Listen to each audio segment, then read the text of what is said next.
The Institute will engage with its key stakeholders, the European institutions, including the European Parliament, the Commission, and other European agencies, such as the Fundamental Rights Agency, Eurofund, EU OHSA, as well as relevant agencies in the Justice and Home Affairs cluster and the member states to take advantage of synergies.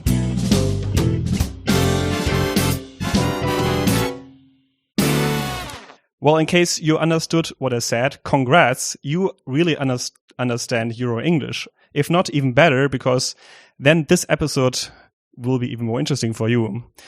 So welcome to another episode of EU Untangled, the podcast in which we try to explain EU politics and policy in simple terms. In this summer edition of EU Untangled, I'm joined, as always, by my brilliant co-host Harper, joining from Iceland. Hello. And Victor, joining from Belgium. Hey. I'm Alex, and I'm recording in Berlin, in Germany. When you're listening to this episode, you're hopefully at the beach somewhere or in the mountains, or you just take off some days, so you enjoy your time. And so we decided not to bother you with some complicated policy-heavy discussion. And so we decided to talk about how people talk in Brussels or in the EU bubble, which people call Euro-English, Eurospeak, or Euro jargon. And the great thing is that all three of us have been working in the European institutions at some point in time. And even better, my two co-hosts, Victor and Harpa, are originally not even from the EU. So I have this brilliant outside perspective. So when you came to Brussels, maybe I start with you, Harpa. Mm-hmm. Did you understand what people were talking about? Not at all. I'm a bit ashamed to admit this, but I was working in the Commission and I was there, as an expert in a specific field. So, of course, I understood the content of my specific field of expertise. But when it came to everything related to the EU and the jargon used, both technical jargon, but then also just words, convoluted words that are used again and again and again, in texts, I was a bit surprised, and I found that I had to adjust a little bit my writing style and my speaking style to match these institutions, because the terminology that was typically used was a little bit different from what I was used to. Do you think it was more convoluted than in Iceland? Yeah, I think so. I think people are a bit more to the point in Iceland. Also, our culture is very informal. There's not really a lot of hierarchy. Of course, there are formalities in public policy and in politics, but I feel like people are a bit more straight to the point in most cases. And one of the words that you mentioned there in the beginning was one of those first words that I was like, this is popping up everywhere. And that was synergies. Everything is about the synergies. And I mean, I understood what the word meant, but I sometimes jokingly say that it's the first word that I learned in Euro English, because it made me stop and say, like, why are people always using this word? And it's all about the synergies, baby. Vic, after 5 years of Brussels, do you know what synergies means? I think so, yeah. I think it means everything and nothing at the same time. So that's worrying, actually, because it just speaks to how much I've probably integrated, to what extent I've managed to integrate myself in the EU bubble here in Brussels. So yeah, it's probably one of my go-to words nowadays, synergies. I feel like everybody shares that word, and I'm happy to share the happiness. Yeah, indeed. Or the vagueness. Yeah, and I also find now sometimes that I use synergies a lot. It's a nice way to say something that sounds nice while at the same time not saying anything at all. You can just throw a synergies on top of whatever it is that you're writing, and it makes it sound like you know exactly what you're talking about. I also find myself fostering things a bit more now and facilitating them. So instead of just saying, I want to do this, I will say, I want to foster this or facilitate the emergence of this. It's just, and I'm trying to unwind that a little bit now, but yeah, I've So that's how you create value, Harpa, when you go around via these synergies that you helped to put in a structural framework, I suppose. Indeed. Very good. I have to say, I'm very happy to be part of this high-level group that we have today. Yes. I feel like it's quite fit for purpose, if you allow me. Oh, wow, that's good. Yeah, it's fit for purpose indeed. Extremely relevant stakeholders at the table here today. The consultations are important for citizen engagement. Exactly. So, yeah. Which we must boost. Yeah. Yes, we definitely need to boost it and also, demonstrate more clearly the relevance of the information and the proposals that we make during these recordings. Indeed. I feel like at the end of the day, the vision is to have a much more inclusive, and also in regards to our stakeholders, the listeners, maximize outreach. Present them with an attractive podcast environment. Indeed. Yeah, well, that's, guys, you're already amazing because you already just had a 2-3 minutes Eurospeak, Euro jargon, Euro English, however you want to call it, live session. So, it has become second nature to me. Yeah. Wow. Oh God. So whenever we're going to talk about something weird in this episode and someone doesn't understand anything, that's basically, that's it, Mm-hmm. Maybe to give a bit of background for those who are maybe tuning in from anywhere in the world, be it in the EU, be it outside the EU, and maybe also not so familiar with, of course, European policy making. What is interesting in Brussels, it's probably the one of the only places where 27 countries make policies together.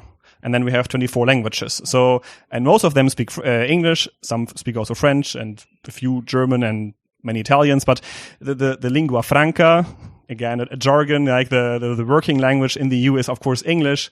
But no one speaks real British English or American English. We all use what we can. So this is of course one layer that a lot of people are not native. And then the second layer is and maybe you have your own view about that. But my impression is that since it's also a bubble, is rather far away from kind of the media circus in Berlin or in Paris, because a lot of people are experts in Brussels and experts talk to experts. Sure, we have some journalists, but even the people that read the media outlets are often experts. So experts talks to experts, read about experts. In the end, it's a super technocratic environment. And let's say the job we want to do in this podcast is to open up a bit to citizens that are not so familiar with that, to people that are not familiar with that language and also with the topics. That's not really happening so much in Brussels. And that, for me at least, is maybe one reason why this became a bit like this biotope of interesting wording, wrongly used English words, and then also special words, synergies. Exactly.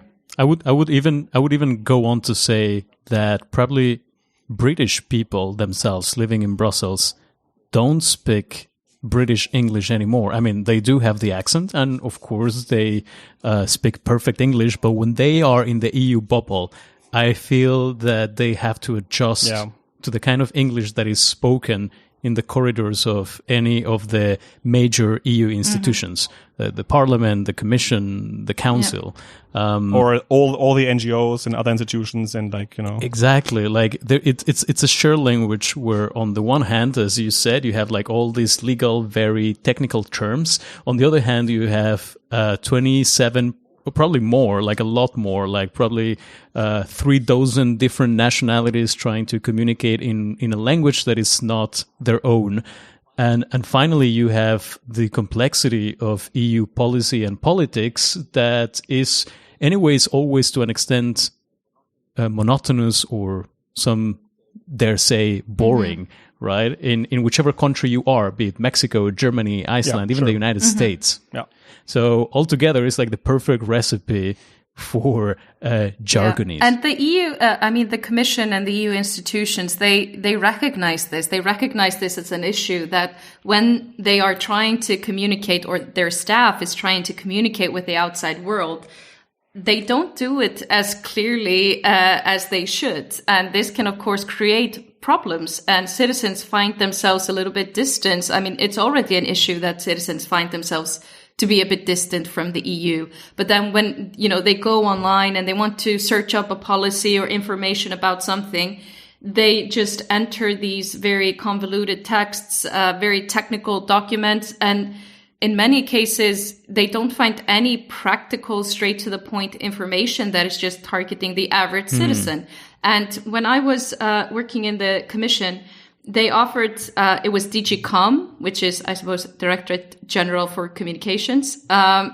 They invited us to do a seminar where they were taking real examples of our own written text and putting it on the screen.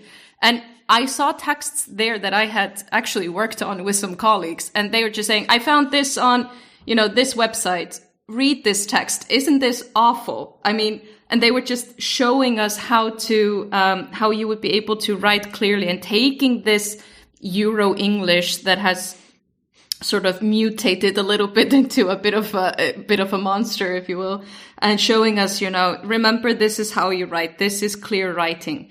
And there is, just to give you an example, because they have, issued, like brochures and guidelines to help staff do this. And these are very useful because they give real practical examples of texts that have been published, and then they give you an alternative. So you can start to unwind a little bit the Euro English. I found one example that I think is so telling. And so they give an example. It is unadvisable to be in control of a moving vehicle when suffering from fatigue. So instead of writing that, you can just write, you should not drive if you are tired. Yeah. So this is the kind of stuff that we should pay attention to. And I think also, just for us personally, something that we can do as well, because maybe when we are trying to interpret some EU texts and documents and policies, maybe we slip into the jargon instead of just saying, okay, so basically this is what it means. Yeah, but you just mentioned something, interpreting. So you just mentioned how hard this makes it for people to interpret what texts published by the EU institutions mean. Sometimes I wonder if, to an extent, this is done on purpose. Making it vague to a certain extent, or making it convoluted, precisely to give room for interpretation. Because if anyone were ever to challenge what is written in a text, then you would have different avenues, right? Like, you are not as constrained as if you were to say things to the point. So in this case, it provides you with some flexibility. So you shift some potential blame from you. Yeah, indeed. I mean, answering an email, you always have two options. For example, somebody says, when will this be published? The answer to this inquiry or whatever. You can say, I will publish it tomorrow, but then you've already, committed yourself. You have committed yourself. You can also say, we are assessing the situation with our services and we'll get back to you at a feasible time, or, once this process has been concluded, or something like that. And all of a sudden, you don't know, is it 2 days? Is it 2 weeks? Is it 2 years? Well, it can be helpful to shift blame a little bit and not create expectations also when you don't know, because we've covered many times, like, this whole process, 27 member states and all of these institutions and trialogues and communications and directives and action plans and work programs. Like, this is very complicated stuff. And sometimes things take longer than expected. Unexpected things pop up. So maybe the culture that emerges from that, also where you're always trying to achieve a consensus with very different people and stakeholders at the table, it makes sense to just be a bit vague, not be so direct, because then you can sort of facilitate or move on progress with things. I think you make a good point here, because I also would like to kind of like be clear about one thing. that, of course, technical terms cannot be avoided, so to say, even in Brussels, because we have technical terms everywhere. You go to any capital and then you have technical terms in policy making in everywhere. You have technical terms in every subfield of society, you know. So that's okay. So if you talk about an action plan or a trialogue or even the word cohesion, so to say, it's fine to use that, but you know, it's not fine. It's not okay to use it just like to cover up something, to say nothing with it. If you start to use like wordy language and also wordy words, so to say, to cover up and not to say anything, then I think it becomes actually, it is more than just like, oh, it's not good. It's actually also like a fundamental problem. And it is, of course, it is, and I think it is very true that maybe Brussels is maybe more prone to that problem because you have so many different interests, you know. It is just much more complicated interest-wise than other capitals in this world. Yeah. No, not you don't have to balance not only the parliament and the government, the employees and the companies, but you have this everything times 27. And then so whenever someone says something, you have to be very careful not to step on someone's toes. Yeah, what I find, well, I have wondered sometimes how complicated this must be for official translators. So in the EU, you mentioned at the beginning, Alex, the lingua franca is English. But actually, you have 3 official working languages. So you have English, you have French, you have German that can be used for official communication. But once any kind of act or legislation is published, it has to be translated into all 24 languages of the European Union. And that's where or websites, for instance, like the websites of the different departments of the European Commission, which are called DGs because they stand for Directorate Generals. They also, in theory, should be in all the languages, official languages of the European Union. And I can only imagine how many resources go into translating these things and how confusing it must be oftentimes for translators to actually get the real meaning of these words, because some of them might not even exist in other languages, or some of them have been directly taken from Italian, French, or German into English, and adapted to the kind of situation that you're trying to describe in these very specific settings where your peers can understand, but probably very few people can in the outside world. So this also, you know, at the end of the day makes it very inaccessible to the regular citizen. Quite often, actually, I have read, for example, on Twitter by British nationals, journalists mostly, you know, asking on Twitter, what does framework means, for example? Well, how do you kind of like? It sounds English. It is probably also an English word. I guess maybe there's a meaning in English for that as well, but people don't use that, I think, outside Brussels that much. And then people come here and, you know, they have really like a hard time to understand, and translations, you know, they're natives and they're like, okay, what is this word? What does it mean? And then it is used also, this particular word, and it's used in a way of, saying not really much. Yeah.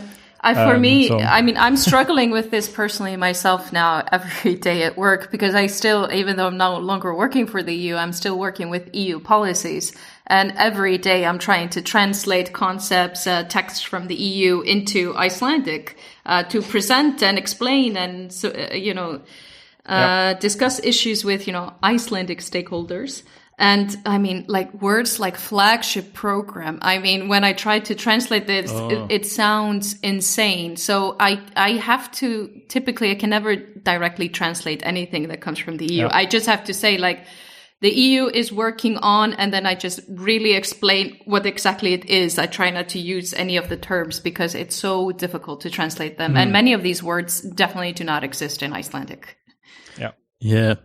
If I can share like a short anecdote from my side, I worked as a consultant for some time, and then I remember how when I joined the consultancy, some of my colleagues thought I would have an edge when it came to calling or engaging in a conversation with the Spanish speakers within the EU bubble. And I very quickly realized that I had absolutely no edge. Zero edge, because if I try to speak with them in Spanish, which is their mother tongue my mother tongue. I mean, of course, mine comes from Mexico. There's most of the time it's from Spain. I mean, it's essentially the same language. So the thing is, every time I would pick up the phone and call a so-called stakeholder, whose native tongue was also Spanish, I would find it really, really difficult to communicate what I was trying to say in a clear and ordered way, because I couldn't translate a lot of the expressions and concepts, like a flagship that you just mentioned. And then if you talk about, for instance, the EU Recovery and Resilience Facility, or the European Green Deal, like, I have to take, a second to think, how do I say that in a coherent way in Spanish? And what is actually the official way of calling those programs or initiatives at the European level? I honestly don't know. So what I ended up doing was still call them and then pretend that I didn't speak Spanish. Oh. Yeah. Like, I would not engage with them in Spanish. I would engage with them in English, because that was the easiest way for me, just keeping the terms the way that they were originally conceived, period. Oh, God. I would want to do that as well, because sometimes when I'm giving like a presentation and trying to explain these things in Icelandic, I mean, I sound like a 5-year-old. I'm like really struggling to make myself clear. It's getting a bit better now, but like, these terms are so specific and difficult to translate. So it would be easier if we just, let's just erase all the languages and let's just make Eurospeak the global lingua franca. No, oh God, not sure about that. I'm kidding. I'm obviously kidding. Let's not wrap up on that. No. But maybe, I mean, we now have discussed already like the difficulties. We also have kind of like tried to see a bit like where it came from. Probably a bit laziness, and also at some point, but also in other parts, probably just like being cautious about something. Do you feel that is also maybe a fundamental harm? I saw this like discussion on Euronews, actually a bit older, and they were arguing. One was arguing, it's easy for populists to call out the EU and say Brussels takes away our jobs. That's like wrong on many levels, but it's easy to understand. Brussels doesn't do anything, and probably it's the EU, and even then, who exactly? So people break it down, or politicians break it down to very simple terms and simple language when it comes to attacking the EU for maybe good reasons, bad reasons, but the EU can only answer, oh yes, we have received criticism from, or we have received an opinion of one of our member states politicians, and we will look into the answer, blah blah blah, and we respect everything, and our answer cognizant of the complexity of the issue at hand. So we will reply. So Victor, you are better in stand-up Eurospeak. Yeah. Is that something? How sad. Is that some? Do you think it's an issue, or do I see that too negatively? No, I think it might definitely be an issue, and I think you only have to look to Brexit. I mean, how was the public dialogue there? I mean, bureaucrats explaining what is the benefit of multilateral cooperation and internal markets, and the Leave Party. Now I can't remember what they're called again. What's the name of the Nigel Farage and UKIP? No, UKIP. Yes. Yeah. And then the UKIPs, they were just like, give us back our money to take care of sick people. Stop stealing our money, EU. We will put it into the NHS. And they put this on buses and drove this around London, and it's a very simple message. It's the wrong message. It was not accurate. It has been debunked. But it's something that, it's like Donald Trump, build a wall. I mean, the Democrats are talking about comprehensive immigration reforms to facilitate, the emergence of a digital economy, blah, blah, blah. And Donald Trump is just like, build the wall. And people are like, build the wall. And these are simple messages that capture the imagination, whilst the others just seem to be blah, blah, blah, and not doing anything really. Well, can I just say that build the wall sounded pretty good? No, but did it? To you? I mean, pretty good as in like, it sounded like pretty bad, but like it was, I felt compelled by it. Like I was almost shouting myself, like, "Yeah, build the wall." Very encouraging. No, but you make an excellent point. But I don't think this is the fault of Eurospeak as such. I think rather Eurospeak, well, this would be my position. I think Eurospeak reflects the complexity of the European Union. I think the European Union is a complex creature. So you have many different layers. You have a lot of different stakeholders. The European Union, because of the way that it was built, tries and fails and tries and sometimes succeeds, but always tries to incorporate as many voices and stakeholders as possible. And therefore, the processes are super long, they're tedious, they're complex, they're boring, if you will. And of course, the way that you communicate complex things, the easiest way to communicate a complex issue is using a complex language. So you actually have to really think about it. You have to understand the issue at hand extremely well so you can break it down into its simplest parts. And I think that's a challenge anywhere, but especially so in a place like the European Union. I agree with Victor that is complex, but still I feel sometimes there's also a lot of laziness and not actually really having the balls maybe also sometimes to really do the step forward and to say things simple, because but do you think this might be more because all these so-called Eurocrats, which is also a unique word, I love it. Bureaucrat, but from the European Union, so Eurocrat, self-explanatory, of course. Do you think it's because all these Eurocrats don't really get the chance that often to speak to normal people? Like, because it's a bubble, right? Yeah, that's what it's called. It's called the EU bubble. So they're always talking either to each other or to journalists that, what they do is basically report on Eurospeak all the time, or they talk to NGOs that are fighting for issues that are a matter of the European Union. And so basically they're just speaking to their peers who speak the same language.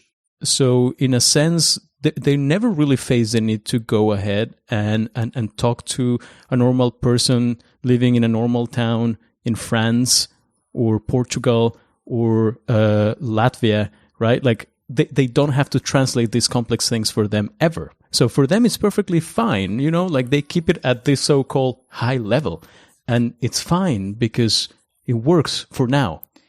But I think that but just to say, like the hallmark, sometimes I feel like the hallmark of true expertise and mastery of your whatever area it is that you're working in is how well you manage to maintain that connection to the normal citizen.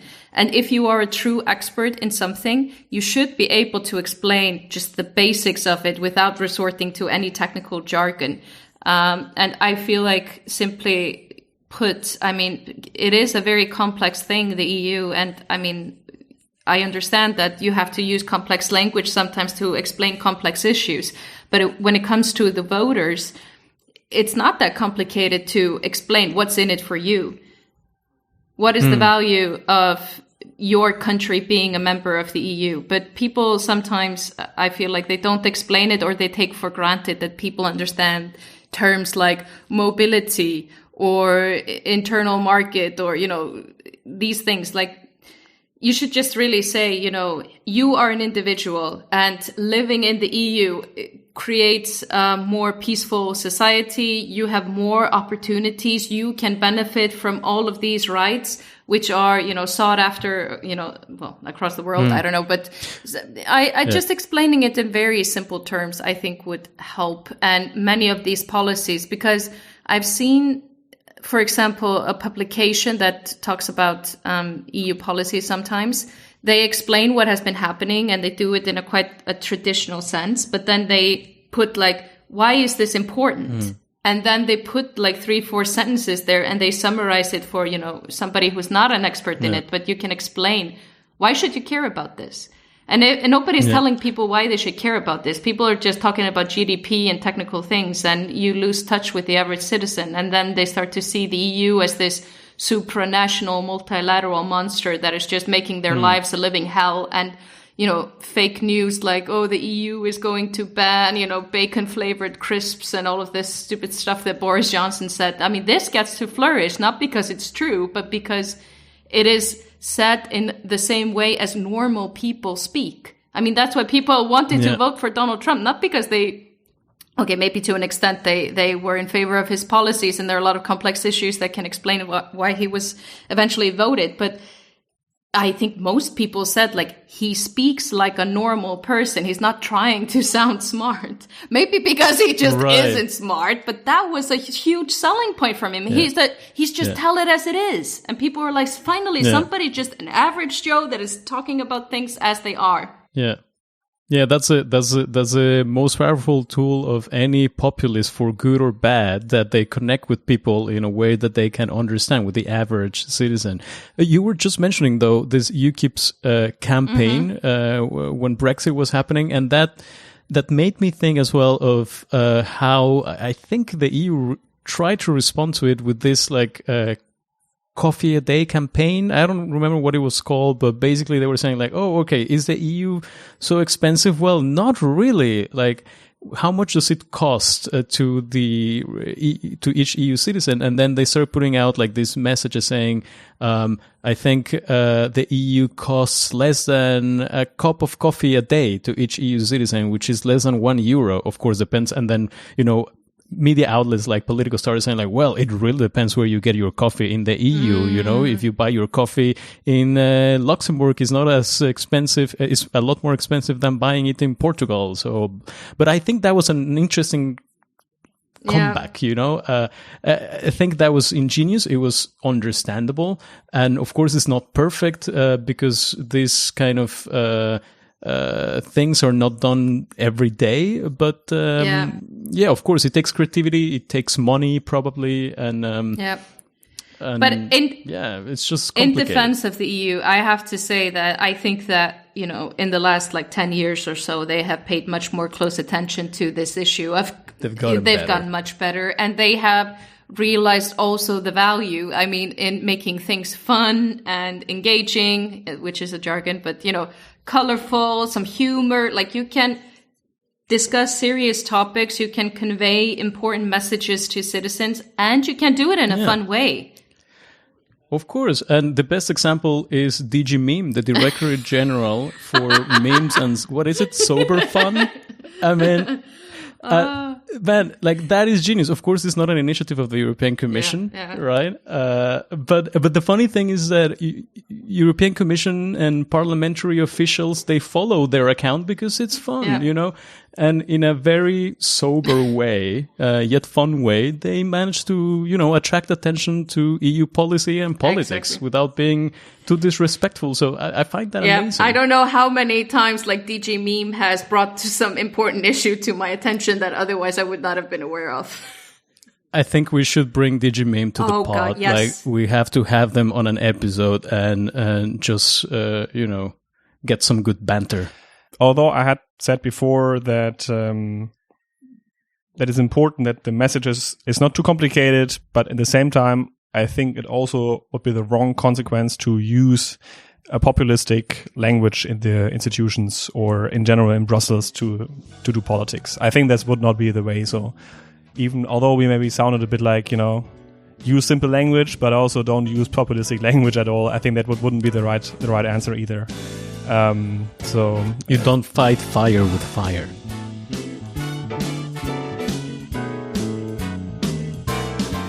I hope our listeners now understand or not understand what Eurospeak is. I hope you had as much fun as we did. And have a nice summer. Well, Merry summer. Thanks for listening and adios.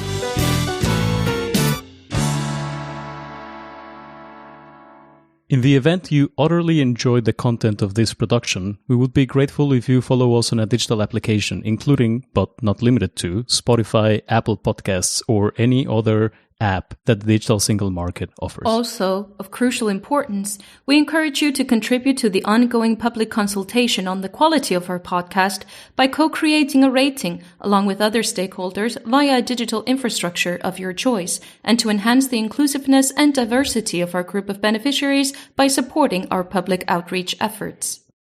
And of course, we urge you to engage with us via our outreach instruments. You can do so by following us on the digital platforms Instagram, Twitter, and Facebook. On Twitter, you find us under the handle EU_Untangled, and on Facebook and Instagram under the handle EU.Untangled. In case you would like to submit any other contributions, we look forward to hearing back from you on untangled@podworld.org or on our website, podworld.org/untangled. Best regards. Sincerely yours. All the best.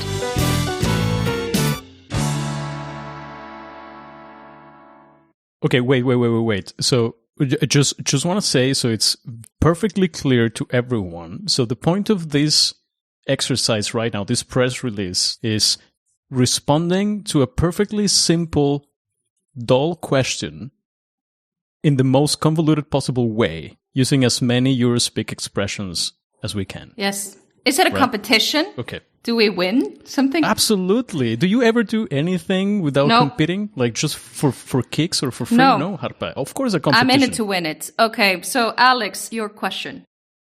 What is your favorite Spice Girl? In order to address the inquiry, which is considered to be relevant and reflecting a pressing need for a more data-driven and inclusive decision-making process in emerging priority EU domain of spice value rankings, I have engaged with a range of stakeholders in order to exchange best practices in the assessment of vital spicy criteria.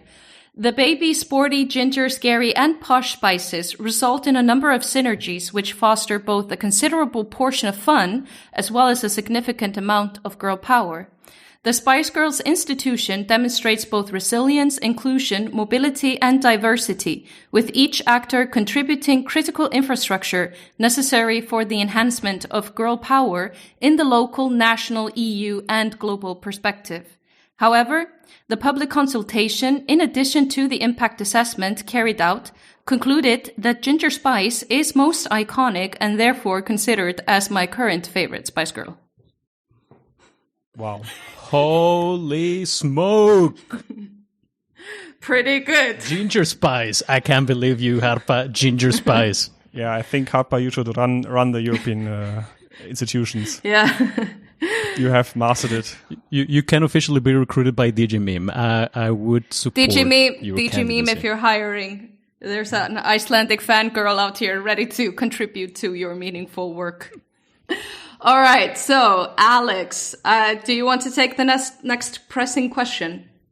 Sure. Alex, how do you make your famous cheesecake? We welcome the opportunity to discuss this timely and relevant topic and propose a new policy framework regarding the optimal production of this food-related challenge. When it comes to the most efficient policy mix, we endorse a fair and just proportion of the relevant ingredients based on stakeholder consultations. The synergies and cohesions between dairy and plant-based products enable us to ensure an optimal outcome and enables a level playing field regarding the European single market.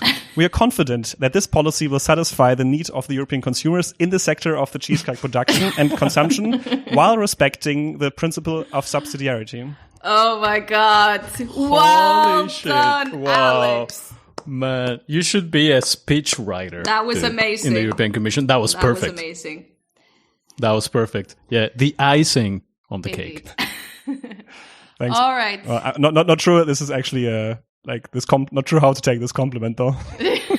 You're I don't know how to make your cheesecake. You're very anyway. good at bullshitting, so I think that is a compliment if you're trying to no. It is a compliment, Alex. All right. All my respect Yes, to you. it was very creative.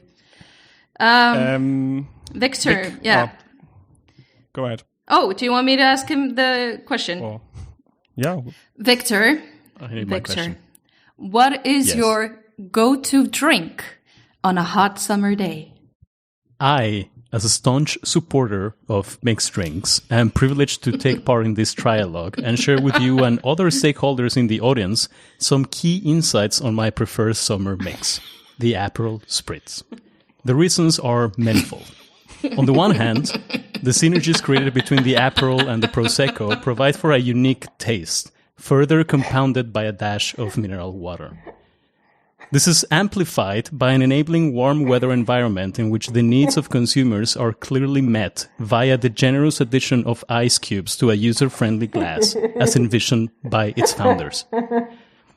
To fully harness its potential, a slice of orange is recommended, as established in the Spritz guidelines of Northeast Italy. As regards its looks, the proactive orange color builds upon the festive spirit of a warm, sunny day, fostering well-being, encouraging merriness, and boosting excitement. Furthermore, this innovative B2C model, which is a result of co-creation, provides for cross-sectoral and cross-border exchanges between a multiplicity of stakeholders, from those working in the European institutions to NGOs, the private sector, and the larger international community. Against this backdrop, I firmly believe Spritz is the backbone drink of any European summer. Shit. I lost, man. Oh, God, that was so good. Oh, God, now I want a Spritz. Me too. I want Spritz, cheesecake while we listen to Spice Up Your Life. Sounds like a delightful mix. Bye, Felicia. Bye. Tschüss.